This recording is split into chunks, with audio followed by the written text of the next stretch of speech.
everyone. Welcome to another video by a young reactor bear. Today I'm going to react to this new animator called Tabs.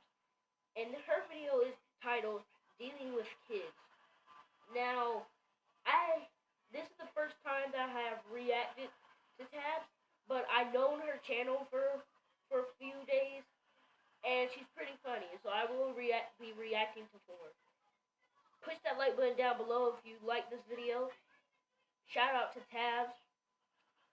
Shout out to me to get me more subscribers, because that would really help me out. And let's get into this video. No. Don't you dare. Don't do it. Stop. So that's Tabs. There. You good?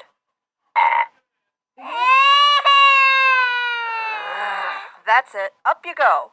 Wee.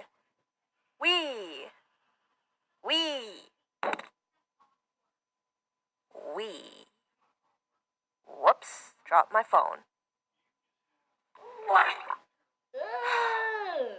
It's no secret. I'm not the best babysitter out there. In fact, being 100% transparent with you, I'm probably one of the most undependable people when it comes to handling kids. And for your sake and everyone else's, never leave me alone with your children. Okay, yikes, no. That was worded horribly. What? You think I try to speak baby talk that I don't even understand? Goo goo gaga. Aren't you a cutie? Poochie poochie poo?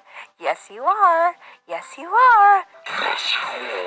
Absolutely. Don't bet on it. And I'll have you know that almost every parent in the world thinks their child is a precious little angel, no matter what they do. And I promise you, they will go ham on you if you call them out on it. This is probably the main reason why some, not all, spoiled kids nowadays can get away with just about anything. Worst part is that you can't do anything about it, because you aren't their mommy or papi. I suggest you just watch it all burn thinking, this is fine, while they go around making your walls look like one of an asylum with their 120-pack Crayolas. At most, they'll be told to sit in the corner without any physical consequences. And I thought people who told me they got spanked as a kid had it easy. Not saying anyone's parenting style is my business or anything, but rowdier kids won't be learning much from that experience. Well, I guess it depends on each kid. Back then, I wasn't such a perfect little Powerpuff either. Mini-me loved causing trouble, biting my toys' heads off and initiating panic attacks. But my parents weren't having any of it, and because of certain childhood life lessons, I've gotten very attached to my bat, along with a few other items such as the belt for wearing, the clothes hanger for hanging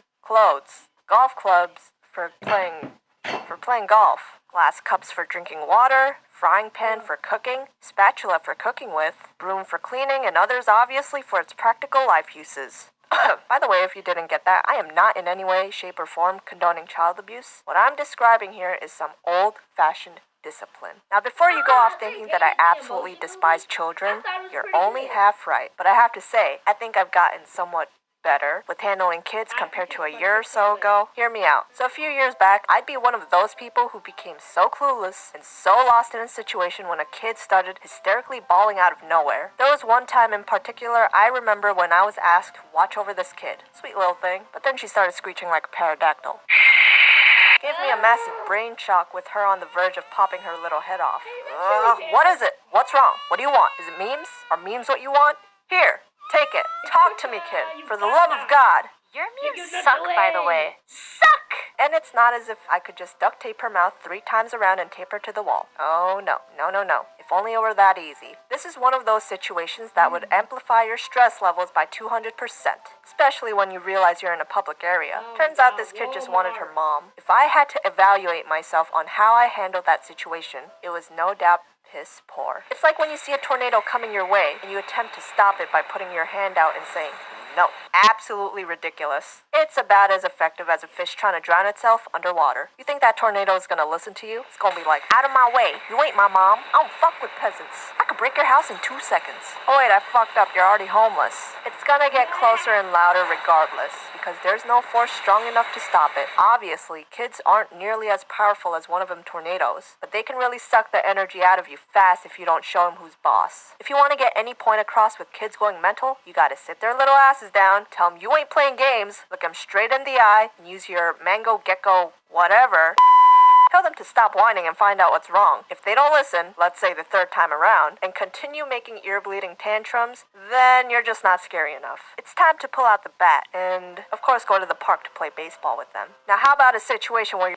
you're looking after more than one kid? Let's say you're taking care of 5 of them. Oh, fuck me. My mind hurts just thinking about it. Do you know how difficult it is to have your eyes coordinate their every movement? How the hell do preschool teachers do it? 1 second they'll be standing there, the next you blink once and they're gone. Panic, because you're their problem now. If they get stuck on top of a monument, enter some shady neighborhood, get food poisoning from eating moldy bread, guess who's gonna be blamed for it? That's right, not me. I'm out. Is what I would say if I was an irresponsible adult. That's me right Which there. I'm not. Kids, let's get something straight here. The grown-ups play peekaboo with you, never the other way around. Fortunately, from recent experiences, I found ways to make these kids settle down.